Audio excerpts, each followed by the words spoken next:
যুক্তরাষ্ট্রের ক্যালিফোর্নিয়ায় লস অ্যাঞ্জেলেসের যে প্রায় 10-11 দিন যাবৎ যে দাবানল আগুন জ্বলতেছে, এটা তো এমনি আসেনি। প্রায় 60 লক্ষ মানুষ ক্ষতিগ্রস্ত হচ্ছে, 25 জন মানুষ মারা গেছে। 7 জানুয়ারি থেকে শুরু হয়েছে আজ অবধি। একটু বাতাস বন্ধ হয়, আশ্বাস পায়, আবার শুরু হয়। যুক্তরাষ্ট্রে কি তথ্য প্রযুক্তির অভাব আছে? আল্লাহ ধরলে তথ্য প্রযুক্তি কোনো কাজে আসে? আল্লাহ পাক আমাদেরকে অনেক সতর্ক করেন। আমি সতর্ক হই না, আপনারা হয়তো হন। আমি আমাকে টার্গেট করি কথা বলার চেষ্টা করি। আল্লাহ পাক আমাদেরকে বিভিন্নভাবে কোরআন হাদিসে সতর্ক করেছেন, বা আমরা খোতাবায়ে একরাম বা ওয়াজে যারা বিভিন্নভাবে আপনাদের কানে সতর্ক বার্তা যায়, কিন্তু আমরা সতর্ক হই না। যুক্তরাষ্ট্রের যে পরিস্থিতি, ক্যালিফোর্নিয়া লস অ্যাঞ্জেলেসের যে অবস্থা, ওখানে কোন অন্যায় কোন অপরাধটা তারা করেনি। হলিউড খ্যাত যে জায়গাটা, পুরাটাকে আল্লাহ পাক জেলে জ্বালিয়ে মেসাকার করে দিয়েছে। দেখছেন না আপনারা? সবাই দেখেছে। আল্লাহ পাক মেসাকার দিয়েছে, বিশাল বিশাল বড় বড় দালান কোঠা, ওই দাবানল ওই আগুনের সামনে কিছুই ছিল না। এখন শীতকাল, আপনারা যে আগুন পোয়ান, এই আগুন সে আগুন? দমকল বাহিনী যায়, উপর থেকে যায়, কোনো কিছু তারা বরং তাদের দিকে ছুটে পড়ে। আযাব গজব। এটা থেকে যদি আমি শিক্ষা গ্রহণ না করি, আমরা যারা শুনি তারা শিক্ষা গ্রহণ না করি, যারা দেখছে তারা শিক্ষা গ্রহণ না করে, আল্লাহ পাক তো দেখাইতেছেন আল্লাহর কুদরত। আল্লাহ সবই পারেন, ছেড়ে দিয়েছেন, ছাড় দেন নেই। আমি বুঝি না, আমরা বুঝি না। কবে বুঝবো? যখন চোখ বন্ধ হবে তখন বুঝলে আর কোনো লাভ হবে না। আমাদের শিক্ষা গ্রহণ করা দরকার। আপনি মনে করছেন আমি মনে করছি জুলুম করে পার পেয়ে যাব? দেখেন না, জালেম কতদিন থাকে? ফেরাউন টিকে থাকতে পারছে? সেই থেকে এই অবধি আমাদের দেশেও জালেম টিকে থাকতে পারেনি। সিরিয়ার জালেম টিকে থাকতে পারেনি।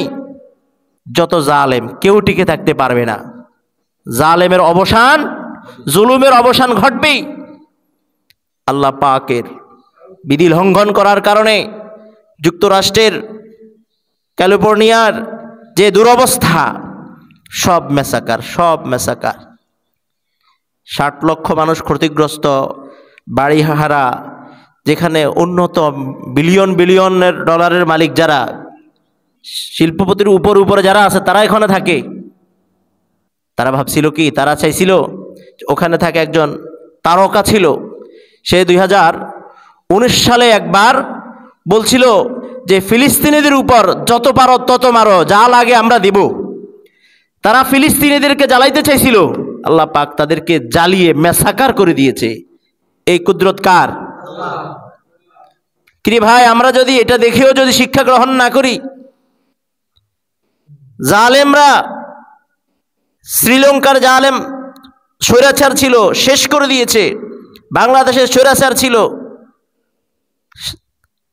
জায়গা পায় নাই, পালানোর জায়গা পায় নাই। সিরিয়ার স্বৈরাচার পালানোর জায়গা পায় নাই। এক এক করে আল্লাহ পাক তো ধরা দিচ্ছেন।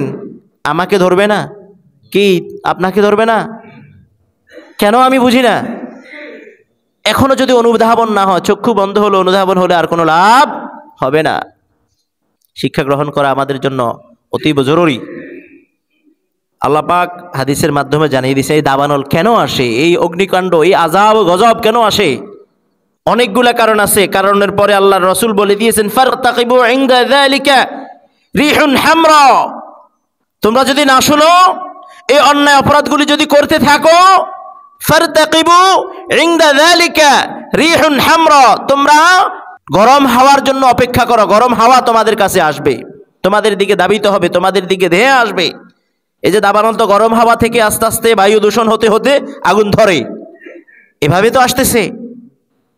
অনেকগুলা কারণ তিরমিজির বর্ণনা আসছে যে যারা মানুষ কি করবে, দুঃশাসন শুরু হবে, যাকাতকে জরিমানা মনে করবে, মানুষ স্ত্রীর কথায় উঠবস করবে, মানুষ নিজের বাবাকে কাছের বন্ধুর চেয়ে নিকৃষ্ট মনে করবে, মানে বন্ধুকে আপন, বাবা আপন নয়। আছে না নাই? নারীর কথা মতোই মানুষ উঠবাস করবে, মসজিদে শরগোল করবে। আছে? মসজিদে শরগোল করবে।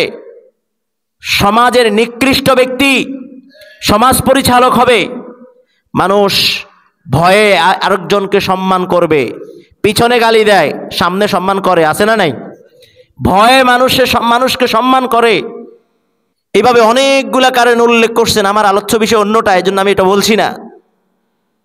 আলোচনা করার পরে রসুল বলতেছেন, ফারতাকিবু ইনদা যালিকা রিহুন হামরা, তোমরা এই যে গরম হাওয়ার অপেক্ষা করো, গরম হাওয়া আসবে, সেখান থেকে দাবানল শুরু হবে, উত্তপ্ত আগুন হবে, সায়ার মাসাকার করে দিবে। বড় বড় দালান কোটা, আপনাদের দালান কোটা কি আছে? যে যুক্তরাষ্ট্রের দালান কোটা আছে আপনাদের বেশি নাকি? সব ম্যাসাকার করে দিয়েছেন। এই জন্য আমাদেরকে আল্লাহ পাক সকল অন্যায় অপরাধ থেকে মুক্ত থেকে, যেন সকল আযাব ও গজব থেকে মুক্ত থাকতে পারি, আল্লাহ তৌফিক দান করুন। সবাই বলি আমিন।